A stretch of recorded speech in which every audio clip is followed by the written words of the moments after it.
Hey friends, welcome to the Missiongathering Charlotte podcast. We're all about love, justice, and building a community where everyone belongs, no exceptions. So whether you're questioning, deconstructing, or just looking for a fresh take on faith, you are in the right place, my friend. Each episode, we dive into real conversations, inspiring messages, and the kind of faith that moves beyond words and into action. So grab a coffee, get comfy, and let's do this together. Welcome to the Missiongathering podcast. You belong here.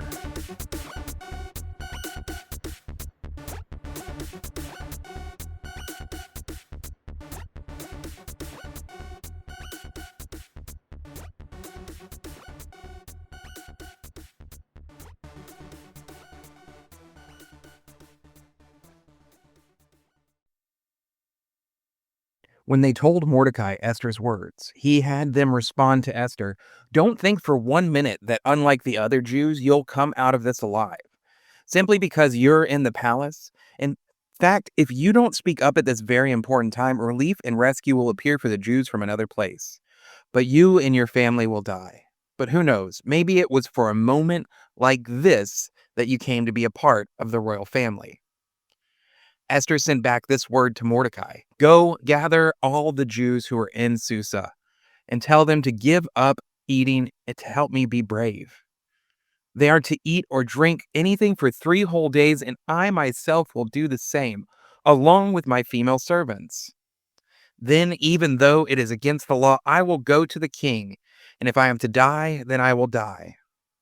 So Mordecai left where he was and did exactly what Esther ordered him to. Esther chapter 4, verses 12 through 17, the Common English Bible, the Word of God for the people of God. Thanks be to God. So we're in the second week of our series, This is How I Fight My Battles. And last week, we talked about the importance of speaking up for those in need and those who've been marginalized. We listened to the ancient wisdom of a mother who tried to lay the foundation for her son to be a just ruler in the eyes of God and his people. Today, we're shifting our focus to another essential weapon in our spiritual arsenal, and that's the courage to stand. When we see the imagery in our minds of a battle, we often think of public arenas with loud voices or large open fields with soldiers ready to run at each other or shoot at each other or whatever.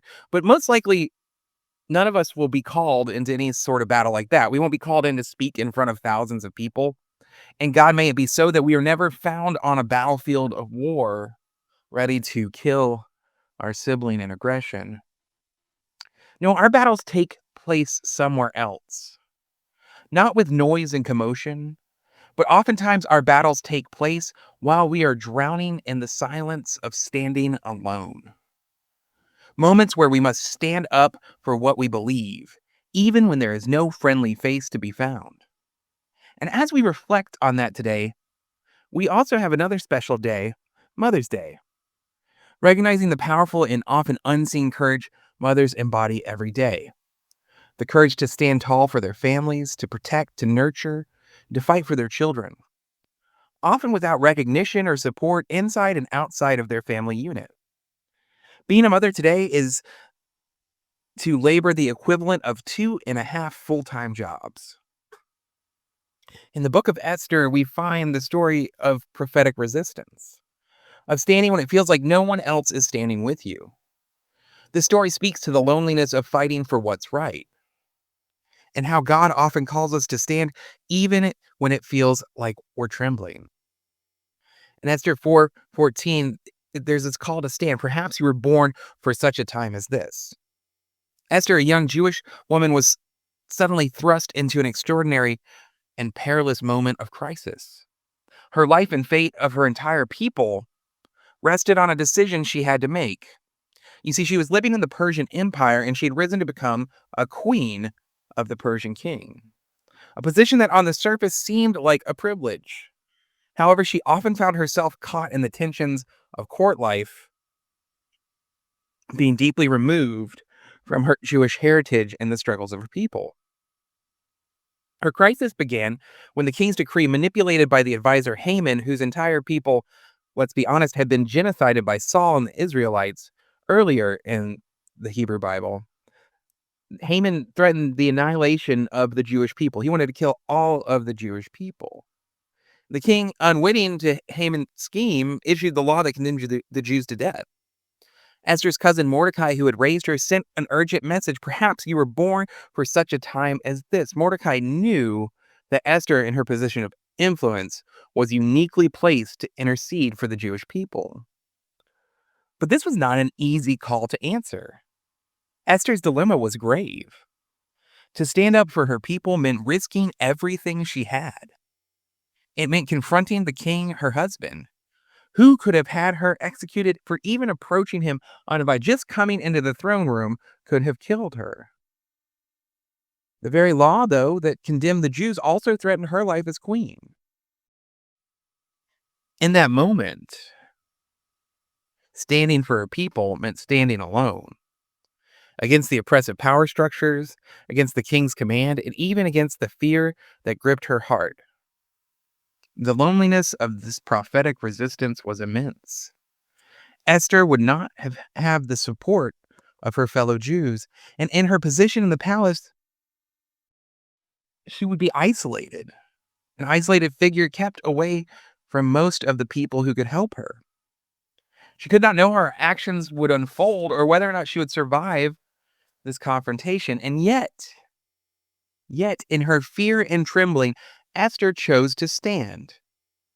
She sent those words to Mordecai, "Go and gather all the Jews of Susa and fast for me." Esther's decision to stand was not just a political act. Her ability to require everyone else to fast with her was a way of creating solidarity to give her the courage to do what she had to do. She had to challenge the status quo. She had to defy the powerful forces at play and risk everything for the sake of justice for her people.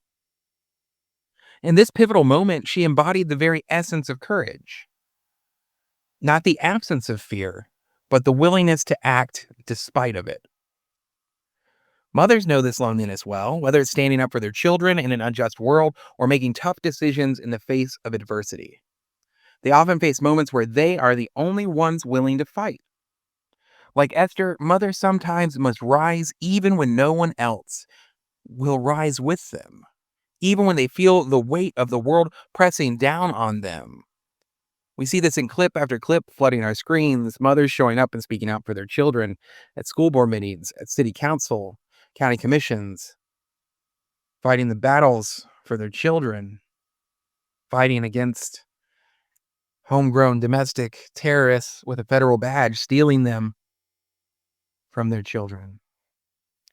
When we all fight our battles, it can feel like we're alone. Whether we're fighting our battles in our families, our communities, or our world, we often find that we are standing alone. The courage to do what is right, to make the tough decisions, friends, that always comes with a price. And that's where the true battle is fought. It's fought in the heart. Like Esther, we may not have a cheering crowd. Like mothers, we may face days when we feel we're carrying the weight alone. But this is where the real battle is won, not in numbers, not in comfort, but in courage.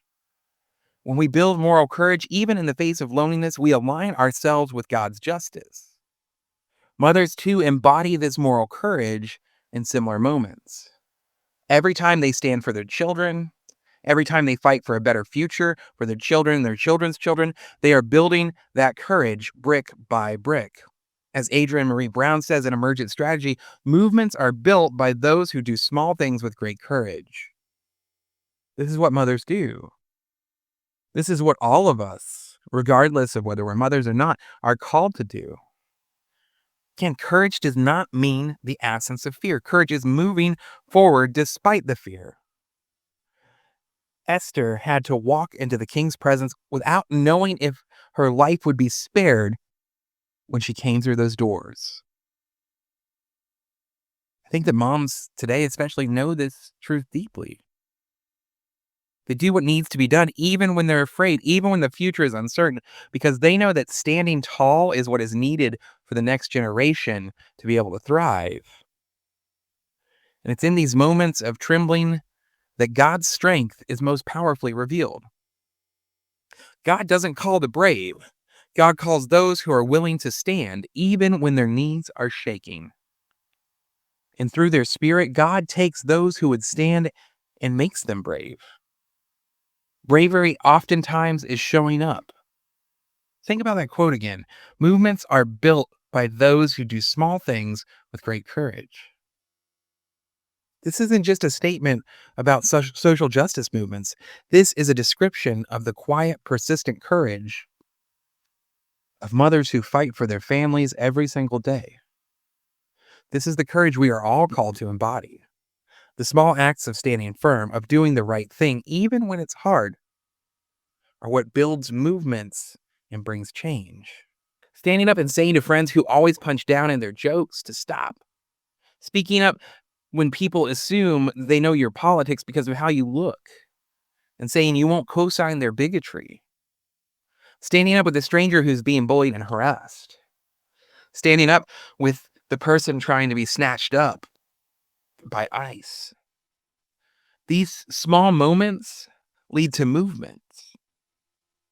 Pope Benedict said this, "The world offers you comfort, but you were not made for comfort. You were made for greatness." The world tells us to seek comfort, to stay quiet, to stay safe, but greatness is found in standing when it is hard, in speaking when it is unpopular, and in moving forward when everything inside of us says, stay still. Like Esther, like mothers around this nation, around this world, we are not made for comfort. We are made for greatness. And greatness doesn't come when we sit back and let the world happen. It comes when we stand up, even when no one else will. So as we reflect on the courage of Esther, I want to invite you into a practice that will strengthen our collective courage. At Mission Gathering, we're going to be starting moments of courageous storytelling. And for those of you that only listen on here, we're going to be doing interviews with folks, hopefully on this podcast, to be a part of that. It's a space where we can share moments of when we've taken stands, when you've taken a stand. Those moments that might have been small, quiet moments where no one else saw, but they were acts of courage nonetheless. Whether it was standing for your children, standing for what's right in your workplace, or standing against injustice in the world, these moments of courage matter. And this place we make together, will practice telling our stories. Because every story of courage inspires another story of courage. And together we can build a community that stands tall for what's right, no matter the cost. So friends, may you have the courage of Esther. May you have the courage of mothers all the way back to the beginning. May you have the courage to have enough faith in God to nurture life and be willing to stand up for it. May you learn to show up to the battle, even when your stomach is in knots, even when your knees are quaking. May you speak up and stand up for what is right. May this be how we fight our battles. May it be so. Amen. Before we wrap up for today, before you click the off switch, I wanted to give a special shout out to a fundraiser that's happening here in Charlotte at Missiongathering Christian Church. It's our third annual God Save the Queens fundraiser. I want to invite you to join us for an unforgettable night at Missiongathering Christian Church filled with fierce drag performances, delicious barbecue and fried fish plates, with some down-home sides, and signature cocktails from Shay Shipley's Southern Spirits and Sips. It's an event where everyone is welcome to celebrate love, inclusivity, and all things fabulous. Tickets are on sale right now. One for $10, or you can get two for $15. And all proceeds go to support our church's mission to create a welcoming space for all people. A sanctuary, a place that doesn't look like the rest of the world. So don't miss out on this fun-filled night of queens, prizes, and unforgettable moments. Grab your tickets now and come party with us at the God Save the Queens fundraiser. For more details, check out the link in the show notes or head over to our Facebook page. We can't wait to see you there. Thanks.